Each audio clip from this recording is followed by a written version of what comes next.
Hey everybody, welcome back to GoDad Go. I've been dying to get back on the road, and I've been out of commission for a little while because my T100, my Triumph, has not had a key. That's the dumbest reason to not be riding and making videos. I had one key when I bought this bike, so note to you, if you buy a bike, make sure that you have at least 2 keys.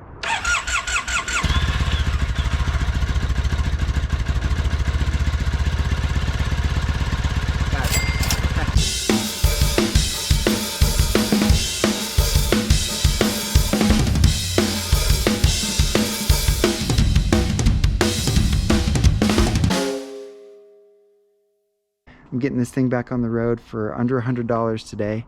I was looking at getting a new key made at the dealership, and they would have had to do like a new ignition, like a whole new ignition column.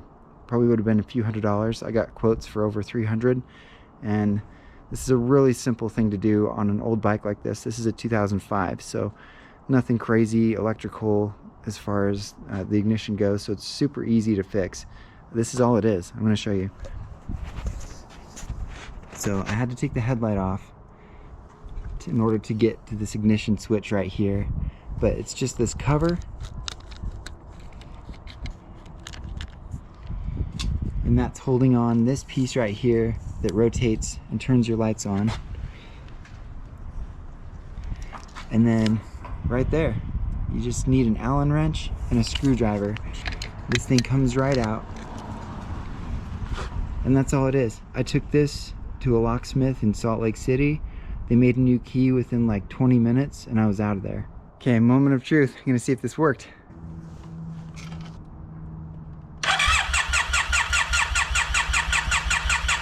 Come on, baby.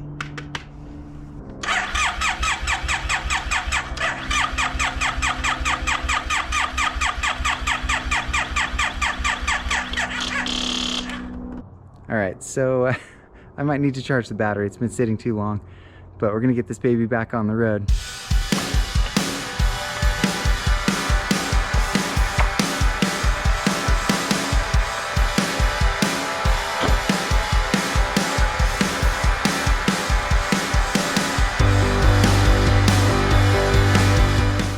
Okay, I got the ignition put back together. I got the new key. I got the battery charged, let it sit all night, and then this morning, it starts to rain. So it wasn't supposed to rain till tomorrow, but I'm just gonna start it up and ride anyway, because that's how much I love to ride. So let's rip.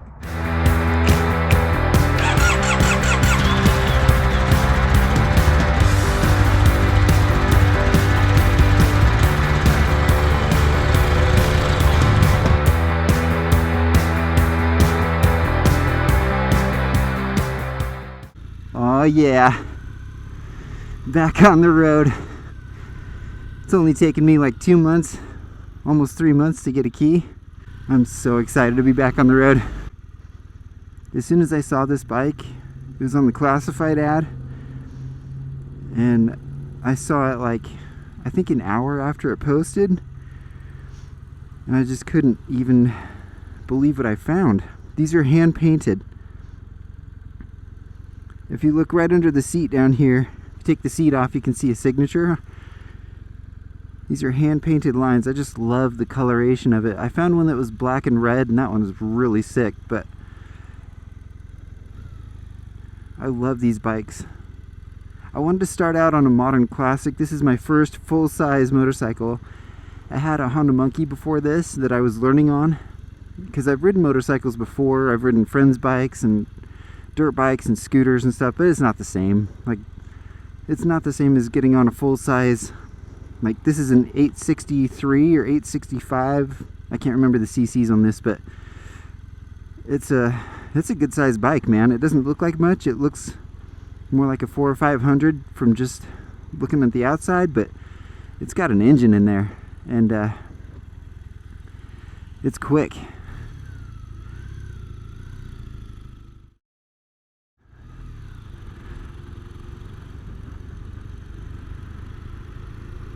No, this is a quick bike, but it's a really good learner's bike.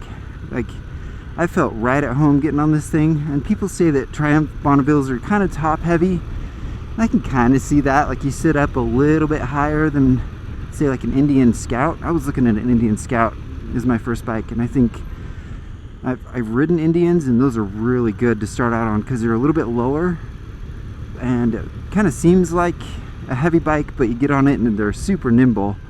Even a Chief. I'll do another test ride video of like an Indian Scout and an Indian Chief. I've even ridden the Indian Chief Sport, and even those bikes are really nimble. So, you know, if you want to learn to ride, you could start out on a Honda 250 or, you know, like the Honda 500. They even have like the DCT models now that you don't even have to shift if you want to like get used to being on a motorcycle and then learn to shift. But I just really wanted to learn how to shift through the gears, you know everything I can about motorcycles so that I can ride anything.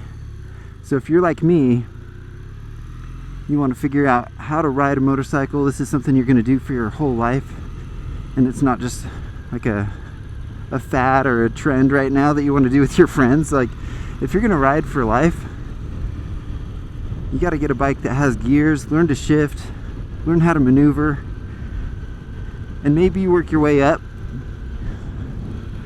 You know, don't start out on like a big old bagger, but if you start out on like a modern cruiser or something easy, I'm not into bullet bikes, but if you want to ride like a lower cc bullet bike that's like 500 or under, you're gonna be fine. Like, even if you're a shorter person, like I'm 5'10", I can flat foot this bike no problem. I'm about 200 pounds, and this bike is nothing for me. Like, this just feels like a heavy BMX bike for me.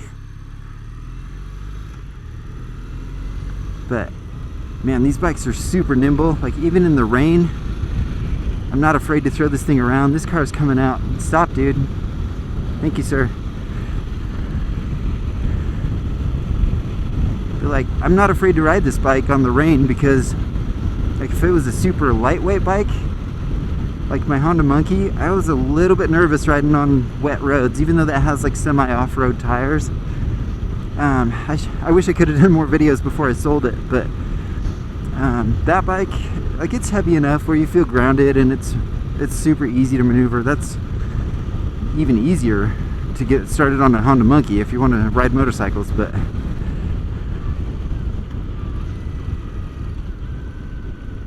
uh-oh, something's happening with my engine. Shoot, not again. Okay, cool, I get to document my bike failing on the road. What is happening? Ah, gosh. Good thing I didn't get on the freeway. I'm sitting here talking up this bike. Oh, it's so awesome. It's a 2005, and it just failed. I gotta figure out why the engine failed. Alright, well, we'll figure out why it failed and hopefully get back on the road. So, turns out I've got a bad battery. The engine totally stalled on me. It wouldn't start again. A guy named Jason came. He even gave me some gas just to make sure that I was all full, even though I could see some gas in the tank. Then we jumped the bike with his car. So, wherever you are, Jason, thank you so much. It's people like that that just, they give me hope. They keep my faith in people alive. So thank you so much, Jason. He and his daughter saved my little trip from totally failing today. But I'm gonna go over and get a new battery because my battery should not be the problem. I don't want to be riding around with a bad battery, stalling on all kinds of different I don't want to be riding around with a bad battery, stalling out in intersections and up in the canyons up there. It's getting a little snowy, but I still want to ride up there if it's not icy. But I don't want to be stalling out. I'm just gonna go straight home with this thing, actually. Just gonna keep the engine running, don't let it idle too low, because I don't want to stall in this intersection. Check out the sign. Those Valvoline guys are awesome. So this is a little ironic because I was going to say it's not that hard to take care of your battery. Just put it on a trickle charger and, you know, keep your bike running. Although I heard recently from RevZilla some really good advice I'm going to try out this winter, not to start the bike every week. I was starting the bike every week, every other week in the winter last winter, and I thought, you know, that's going to keep the engine warm, it's going to keep me in business.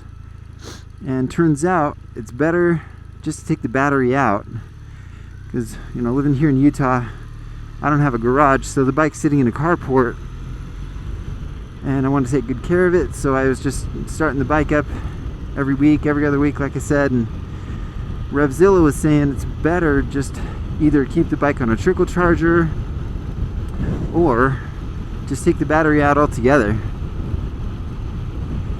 Just bring it inside and keep it warm inside. So I'm going to do that this winter, because your battery shouldn't be failing on the very first ride. You know, I haven't taken it on any big trips lately. Like, I'm not stressing out the battery at all. I don't ride every day. Well, I do when I have a key. So lesson number 1 for this video: don't lose your key. And when you buy a bike with one key, immediately make copies. I'm back from my ride, and I'm really disappointed I only got to ride like a mile before my battery died. I had it on the trickle charger for like a day and a half, so I was all excited to ride for at least a few miles, even though it was rainy today. But end of the day, I got home safe, the bike's okay, I'm okay. I'll be a little more prepared for the next one. That's all for this video.